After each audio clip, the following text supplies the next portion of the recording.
Hello everyone, টিকে লাইফস্টাইলে তোমাদের সকলকে জানাই স্বাগত। চলে এসেছে আর একটা ব্লগ নিয়ে। তো তোমরা সবাই কেমন আছো? আশা করছি ভালো আছো।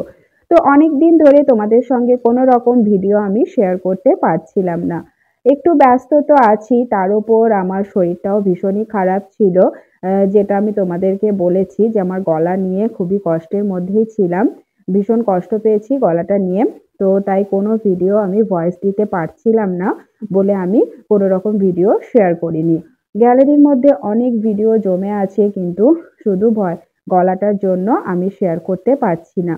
তো আজকে অনেকদিন পর এই মেলার ভিডিওটা তোমাদের সঙ্গে শেয়ার করতে চলে এলাম। আর এই মেলাটা বেশ অনেকদিনই হয়ে গেল, যখন রামপুরহাটে কলেজ মাঠে যে আনন্দ মেলাটা বসেছিল সেই মেলার ভিডিওটা আমি আজকে তোমাদের সঙ্গে শেয়ার করছি। তো আশা করছি তোমাদের ভালো লাগবে। আমার ভিডিও মানে আমার লাইফস্টাইল ব্লগ আর আমার রান্নার ভিডিও যদি তোমাদের ভালো লেগে থাকে তো প্লিজ তোমরা চ্যানেলটিকে সাবস্ক্রাইব করে পাশে থাকবে। আর এই যে এই ব্যাগগুলো ছোট ছোট দেখতে কিন্তু ভীষণই কিউট লাগছিল। তো ব্যাগগুলো নিচ্ছিলাম আর কিছু ক্লিপ দেখছিলাম, ভালো লাগছিল দেখতে। আর এই মেলার মধ্যে শুধু কসমেটিক না, ঘর সাজানো সমস্ত জিনিসপত্র ছিল। তাছাড়াও জামা কাপড় থেকে শুরু করে আরো নানান ধরনের হাতের কাজের জিনিসও ছিল। আর সবকিছু কিন্তু যে খুব বেশি প্রাইজেও ছিল না। আমার আমার মনে হলো সবকিছু ঠিকঠাক দামের মধ্যেই ছিল। তারপরে এখানে এই ক্লিপগুলো নেওয়ার পর আমরা আবার এগিয়ে গেলাম। আর রামপুরহাটে এসে এবার কিন্তু আমার দুটো মেলা ঘোরা হলো। একটা চিলড্রেন পার্কে যে মেলাটা বসেছিল সেই মেলার ভিডিওটা তোমাদের সঙ্গে তো আমি আগে শেয়ার করেছি। আর এই আনন্দ মেলা। তো রামপুরহাট এলে প্রায় কিছু না কিছু মেলা কিন্তু আমি দেখতেই পাই, মানে যখনই আসি। আহ, আর এই মেলাটা মানে এই কলেজ মাঠে যখনই মেলা হয় তখন কিন্তু আমি রামপুরহাটেই থাকি, তখন কিন্তু আমার মেলা দেখা হয়। আর মেলা দেখতে না আমার ভীষণই ভালো লাগে। খুব সবাই মিলে আনন্দ করতে করতে যেতে ভালো লাগে, খাওয়া দাওয়া কেনাকাটা এগুলো তো রয়েছে। আর আনন্দ লাগে একসঙ্গে আসতে। আর এই যে ইলেকট্রিক নাগরদোলনায় কে কে তোমরা উঠতে পছন্দ করো? আমার তো ভীষণই ভয় লাগে, আমি একদিনও উঠিনি।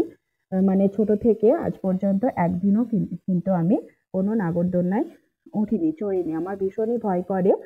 তারপরে আরো আমরা ভেতরের দিকে চলে এলাম। তো এখানে এসে আমি কিছু মানে ওই রান্নার মানে কিচেনের কিছু জিনিসপত্র নিয়েছিলাম রান্নার জন্য। তো সেগুলো তোমাদের সঙ্গে শেয়ার করিনি, কি কি নিয়েছিলাম, অনেক কিছুই নিয়েছি। কোনো এক সময় হয়তো রান্নার ভিডিও যখন শেয়ার করব তখন তোমাদের দেখিয়ে দেব। তো এখানে দেখতেই পাচ্ছ কত ধরনের জিনিসপত্র রয়েছে শুধু রান্নার জন্য, মানে কিচেনের জন্য।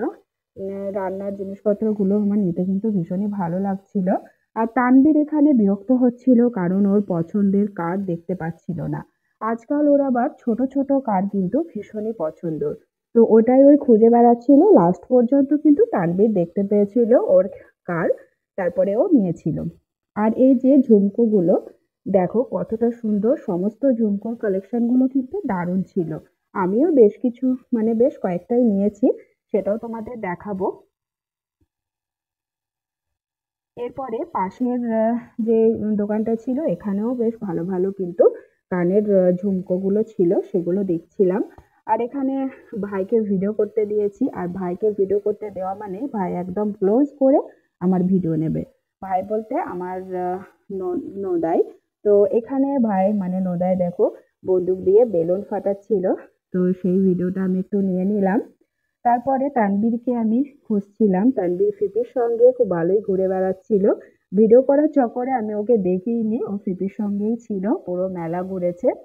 আর এখানে অনেক ধরনের স্টলও ছিল খাবার দাবারের। তো তানবীর আমাকে দেখে একদম ছুটে চলে এলো। আর এই যে ট্রেন, ড্রাগন ট্রেন, স্টলের মধ্যে ছিল ফুচকা, মোমো, তারপরে ভেলপুরি, অনেক ধরনের খাওয়া দাওয়া ছিল। তারপরে পাপড়ি চাট ছিল। আর এখানে যে সামনে দেখতে পাচ্ছ বাউল গান হচ্ছে। তো ওনারা খুব সুন্দর সুন্দর কিন্তু বাউল গান করছিলেন, আমার তো খুবই ভালো লাগছিল বাউল গানগুলো শুনতে। তো এইদিকে ভাই এখনো পর্যন্ত বেলুন মানে বেলুন ফাটাচ্ছিল, বন্দুক দিয়ে বেলুন মারছিল। ভাইয়ের মারার পর তানবীরও ফিপির সঙ্গে বেলুন মারছিল। তো বেশ কয়েকটা কিন্তু বেলুন মারতে মানে ফোটাতে পেরেছিল। তো সবার দেখে আমিও একটু ট্রাই করলাম, কিন্তু এই বন্দুকটা না ভীষণই ভারী ছিল। মনে হলো হালকা, কিন্তু না বাবা, প্রচন্ড ভারী ছিল। তো ভাই আমাকে একটু দেখিয়ে দিচ্ছিল যে কিভাবে মারতে হয়। তো বন্দুকটা নিয়ে তো আমি ফটো ভিডিও করে নিয়েছিলাম। তারপরে আমরা খেতে বসে গেছি। আমরা খেয়েছিলাম পাপড়ি চাট। পাপড়ি চাট খেতে কিন্তু আমার ভীষণই ভালো লাগে। এর মধ্যে চাটনি থাকে, টক দই থাকে, মানে একটু চটপটে টাইপের খাবার খেতে না ভীষণই ভালো লাগে। তো সবাই মিলে পাপড়ি চাট খেয়ে আবার আমরা খেয়েছিলাম ফুচকা। তো অনেকগুলো ফুচকা খেয়ে নিয়েছিলাম। তো ফুচকা খাওয়ার পর এই ঠান্ডার সময় আবার আইসক্রিম খেয়েছিলাম, তারপরে পপকর্ন খেয়েছিলাম, সেগুলো আর কোনো ভিডিও কিন্তু করিনি। তো এদিকে আমাদের ফুচকা খাওয়া দেখে তানভীরও চলে এসেছে খাওয়ার জন্য। আর আমি ভাইয়ের প্লেট থেকে ফুচকা তুলে খেয়ে নিচ্ছিলাম। আর তানভীরকে একটা শুকনো ফুচকা দেওয়া হলো, কারণ তানভীর কিন্তু শুকনো ফুচকা খেতেই ভালোবাসে। তো ফুচকা খাওয়ার পর সমস্ত কেনাকাটা করার পর দেখো চলে এসেছি বাড়ি। আর তানভীর কি কি নিয়েছে চলো সেগুলো তোমাদের দেখাচ্ছি। তো আগে চিলড্রেন পার্কে যে মেলা বসেছিল তখনও কিন্তু এরকম ছোট ছোট কার নিয়েছিল।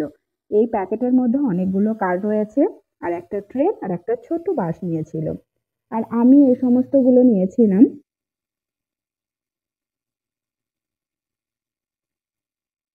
তো আমার এগুলো বেশ ভালো লাগলো বলে এগুলো নিয়েছি। আর এই রিংটা কিন্তু ভীষণই সুন্দর লাগছিল বলে ওটাও নিয়েছি। তো আজকের এই ব্লগটা তোমাদের কেমন লাগলো তোমরা অবশ্যই কমেন্ট করে জানাবে। যদি ভালো লেগে থাকে তো প্লিজ একটা লাইক ও শেয়ার করে দিও। আর আমার ব্লগ, আমার রান্নার ভিডিও যদি তোমাদের ভালো লাগে তাহলে চ্যানেলটিকে সাবস্ক্রাইব করে পাশে থেকো। তো চলো, টাটা, গুড নাইট।